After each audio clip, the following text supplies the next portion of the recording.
Emmanuel Macron veut absolument sa réforme des retraites, il en parle depuis son premier quinquennat. Problème, il n'a plus qu'une majorité relative à l'Assemblée nationale, ce qui lui laisse deux options pour arriver à ses fins. Trouver des alliés ou alors passer par un 49-3.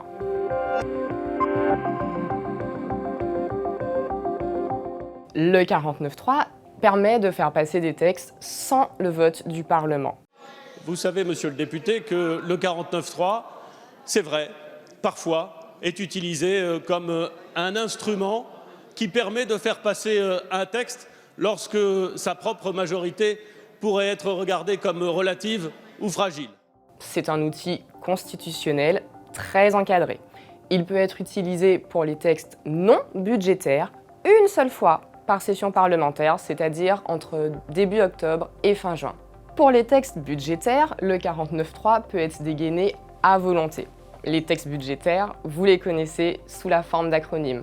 Ce sont par exemple le PLF, le projet de loi de finances, le PLFR, le projet de loi de finances rectificatif, ou encore le projet de loi de financement de la sécurité sociale, le PLFSS, ou le projet de loi de financement rectificatif de la sécurité sociale, le PLFSSR.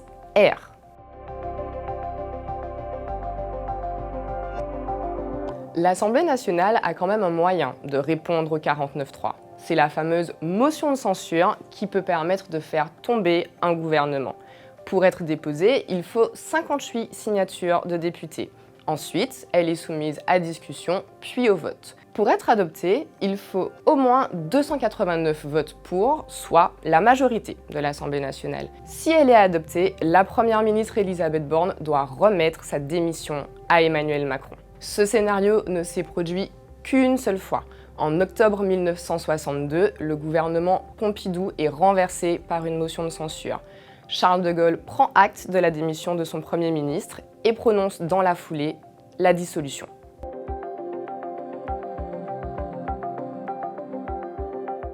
La dissolution est un pouvoir propre au président de la République. Elle a déjà été prononcée 5 fois entre 1962 et 1997. Mes chers compatriotes, après consultation du Premier ministre, du président du Sénat, du président de l'Assemblée nationale, j'ai décidé de dissoudre l'Assemblée nationale.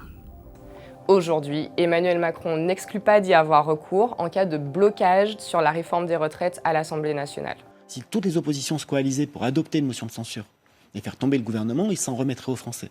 Et les Français trancheraient. Dissoudre l'Assemblée nationale provoque obligatoirement de nouvelles élections législatives. La campagne est très courte. L'élection doit avoir lieu entre 20 et 40 jours après la dissolution. Mais attention, c'est une arme à double tranchant. Les élections peuvent conforter le président de la République et lui donner une plus grande majorité à l'Assemblée nationale. À l'inverse, elles peuvent aussi l'affaiblir, voire provoquer une cohabitation. C'est ce qui s'est passé en 1997 avec l'arrivée de Lionel Jospin à Matignon sous la présidence de Jacques Chirac.